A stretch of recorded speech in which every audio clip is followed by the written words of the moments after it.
your seat, baby, cause this one's a screamer.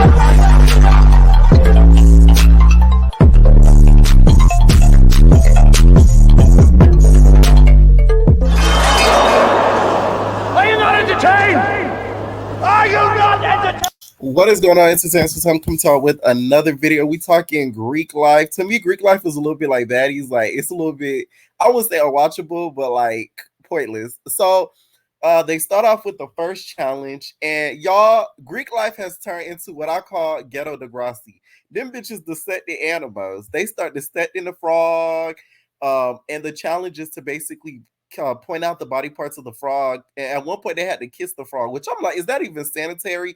Queen D and her big lips ended up volunteering as tribute because y'all know Queen D got them big Gucci lips. So she ended up kissing the frog. It was really nasty, to be honest, but shout out to Queen D for, being bold enough to kiss that frog. Who knows where the hell that frog been? They done got it out the lakes, the motherfucking Carolinas, to do this challenge to even begin with. Danye, I'm getting you. I was watching and Danye did not use them gloves. How you gonna do this challenge on that frog and you did not use them gloves? Like, that bothered me. I'm like, you don't know where that frog been, what type of internal disease this frog got, and you just out here just cutting it up like you did out here just eating a lobster. Like, that's crazy, Danye. Your finger should be nowhere near Ivory's punani now after you done did this challenge. Seriously, we need to soak it in bleach and Crystal's bottle that she brought. Her is such a cheerleader too. She said it felt good as hell kissing that frog. Me and kissed it so fast. I'm like, what?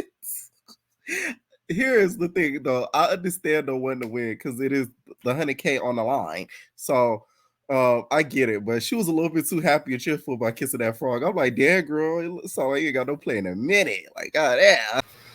While they are dissecting the animals, Crystal had a nervous breakdown over a bottle. Crystal was aggravated because she ordered a bottle off of DoorDash, okay? And you know them fees be expensive. So she probably ended up paying, I would say, $150.75 after tax fees, delivery fees, and tip. So as she goes out there to get her bottle, apparently they took the phone, canceled the order, took the bottle. Like, they just did not let her get this bottle. Crystal was outside screaming as if she was escaping the damn mental institution. She's like, I want my bottle. What you mean? That's my money. Stop playing with my money. Here's the thing. Not as TV, y'all don't pay enough to be canceling people orders and stuff. I get y'all not wanting the address compromised and all, but like, if she paid for it, just let her get it and maybe take a point away from her team because she's not allowed to do that. But to basically not let her get the bottle after she paid for out her own money, knowing damn well y'all don't, do the best in pay TV begin with, I would have been pissed as Crystal too, because it's like, what the hell? At least punish me in another way, but at least allow me to get the bottle. You feel me? And especially when it's towards the end. Plus, Crystal been crying all season. So y'all know she done had it up to here. And they probably had regular alcohol for them couple of days that they were there. So she was taking that alcohol just to vent, okay? Because BB the King was nowhere to be found. So the only thing she could have probably relied on was that bottle. So the fact she couldn't have that bottle to rely on, yeah, I think it fucked up her world, tragically. Not as TV. Y'all gonna get in trouble one day carrying people in and out. First, y'all was damn near chasing Pharaoh like a runaway slave. And now y'all was picking up damn Crystal like she was the orphan Annie across the streets in the middle of the highway. I was like, god damn, police gonna pull up like they did on Wet Wet on the cabaret. They're gonna say, what's going on here? Okay, especially Crystal being white. Child, it's a problem. Like, I'm surprised police didn't pull up on y'all ass over that, because y'all just see two big black burly niggas carrying her into a building, okay, a big abandoned building at that. That shows issues, okay? So thank God the police ain't pull up. But because of this, Crystal ends up getting eliminated. Queen hands her, a paper bag. It probably didn't have a bottle up in there. They probably took the bottle, bitch. They had her the paper bag and she gets eliminated. Was it really worth that though? I don't think it is. Especially if Gucci's team at that point was still in the running. They did end up getting eliminated by that point. So who kind of would give it crap at that point? Because it's not like, they're gonna win anyways. Gucci was very disappointed and felt like Crystal could have just waited out for that bottle. It says that Crystal was her last pick. To be honest, if I was Gucci, I wouldn't have picked Crystal as a team member because she's very emotional. That's something I peeped on Young and Reckless. She cries easily. She's very like a little bit easily manipulated. Like she's a very emotional person. So that's not the best person to have on a team in a competitive environment. So I don't think that was the smartest pick just to begin with. So they get to the finale dinner and they start playing a messy game. Y'all know it would be not SCV unless they do something messy, called basically Pass the Shot. So as they're playing Pass the Shot, they have to pass the shot to somebody who, it could be a positive or a negative thing. So the cast for the most part was looking good. Some of them just came dressed regular. So at first, the Pass the Shots was sort of like a funny thing, right? And then at the end, that's when it got messy. Because the first couple of shots was basically some of the captains basically saying, oh, I'm passing the shot to Chinks because he said he's going to keep 80K and the 20K I'm going to have to split. Here's the thing with the money. Did they ever say how is it going to be split? Because if the captain is the one who is deciding how it's going to be split, that's not fair. And I wouldn't even want to do this show. Because what if the captain by the end of the show don't like me? Like, no. It's give it setup and no, it's give it a waste of time, to be honest. And I do see Chinks keeping most of the money and splitting it, whatever's left, throughout the whole other part of the team. And he even said at one point on Instagram that he's only given all of his team members except for one the money, which he didn't specify which one. I think it's Bunny Rex, because Bunny Rex didn't come this way to Not STV for nothing. Okay, so the fact that it might be Bunny Rex, I don't think that's going to end up real good, because I really do think she might take them to court if they win and she don't get a portion of the money, especially with this last episode. She was featured a little bit. They did a good thing with editing her out most of the season, but this episode we saw some Bunny Rex. Okay, she was coming this way with the drama, right? So we saw Bunny Rex, so y'all can't even say, oh, she wasn't a part of the show, because she's on footage. All right. Also, Bunny Rex ends up getting her shot passed too. Now this is where sort of the drama kind of kick off. Now y'all know I'm Bessie. I peeped something.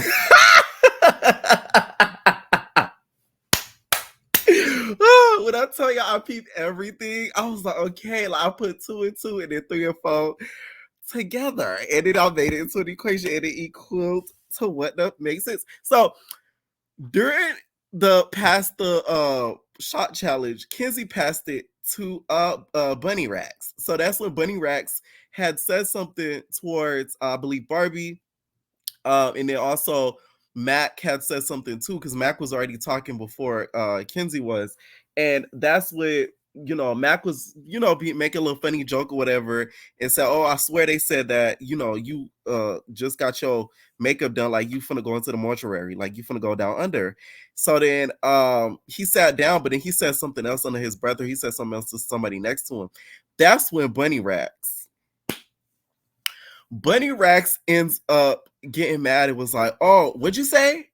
And then Mac was like, you're not checking me. So they start going back and forth. Y'all know how Bunny Rex is when she get mad. She's like, what do you mean? What are you talking about? What are you talking about? Bitch, Yo, she ended up doing one of those. And then Mac was like, man, you're not checking me. You're not checking me, bro. Mac, what happened to your voice? I swear, I don't know. I'm telling y'all gonna have to put down them pins with them batteries up inside of it, because y'all just smoking straight battery at this point. All them vapes and stuff, y'all losing y'all voice. I never heard Mac sound regular since Playboys. I'm like, who's that talking? Right? So like, you're not checking me. You're not checking what you talking about. You're not checking me. They start going back and forth. Next thing you know, Mac ends up getting outside. That's where y'all know that rumor that was out there about, Mac being one of the girls and the producer and all that. Guess who was right by his side?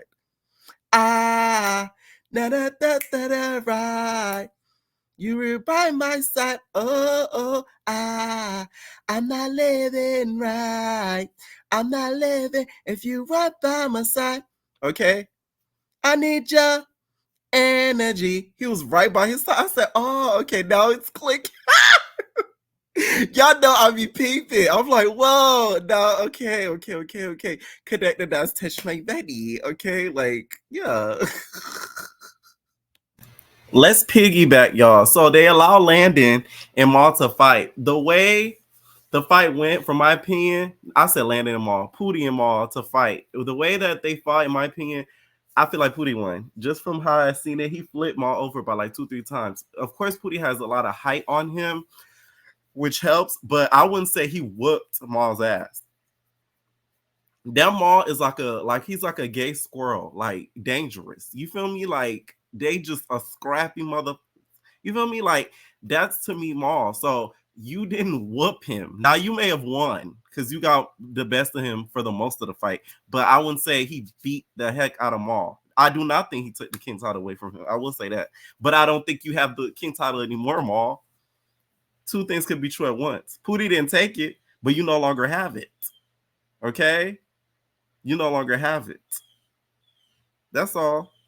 Now, what was funny too was when Bunny Rat snapped and got mad, she went outside and Nina said, I know he gonna look weak for talking to a girl like that. And then Bunny Rat said, you know, I don't like men talking to me crazy. And then Barbie, Nina said, yeah, Barbie was yelling at me crazy. You see, I ain't like that. Listen, at this point, Nina and Barbie will never be cool again because it just is the disrespect. But to me, it was funny. That girl said, I don't like niggas yelling in my face either. Look at Barbie.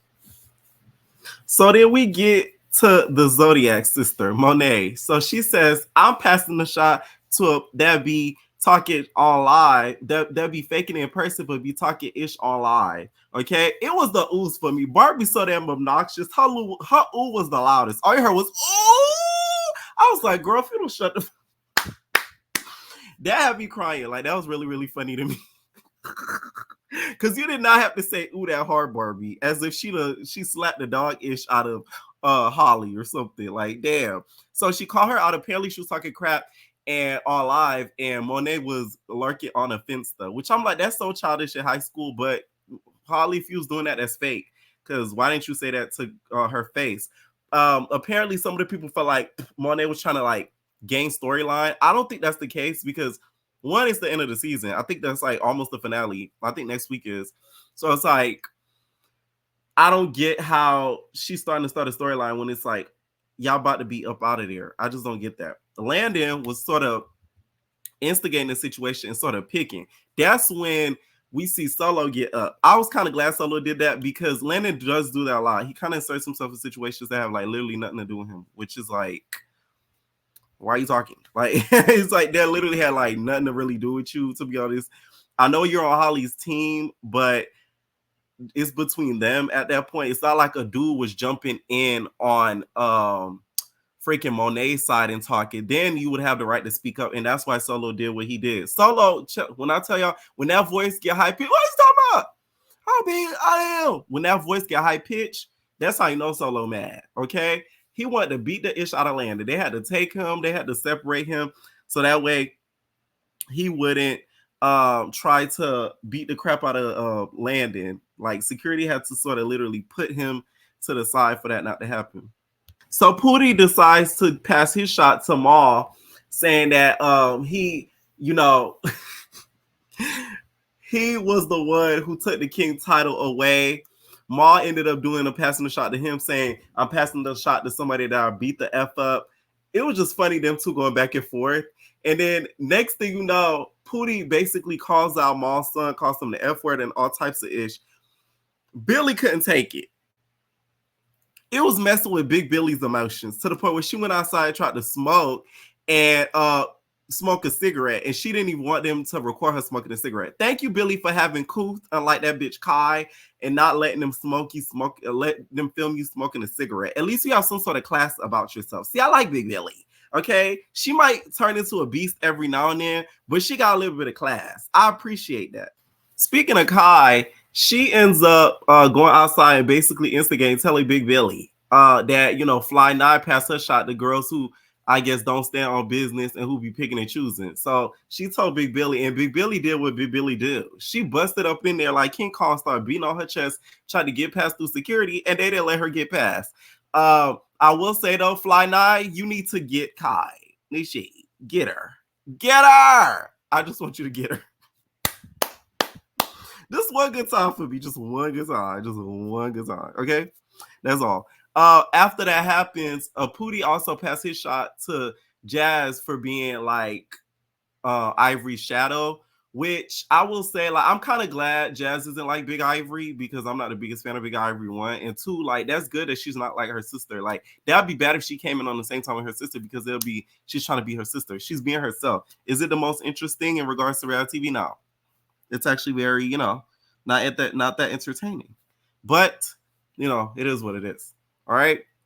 Next thing you know, Maul ends up getting into an argument with freaking Naj because Naj basically said that she was quiet while Pootie was arguing with Jazz and Ivory and them. So Maul starts calling them Naj all types of smokers.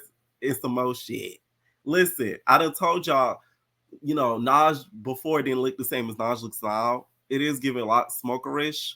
So there's that. But I just think that Naj will never like Maul because Maul has really read Naj her rights a lot of the times. So they're never going to get along. And the episode sort of ends off there. Okay. Let me know what y'all think down below. Would y'all have, went 8-ish as Crystal did over that bottle? Who y'all really think won out of Pootie and Maul? Okay. Leave your comments down below and we're out, babies. No personal thing.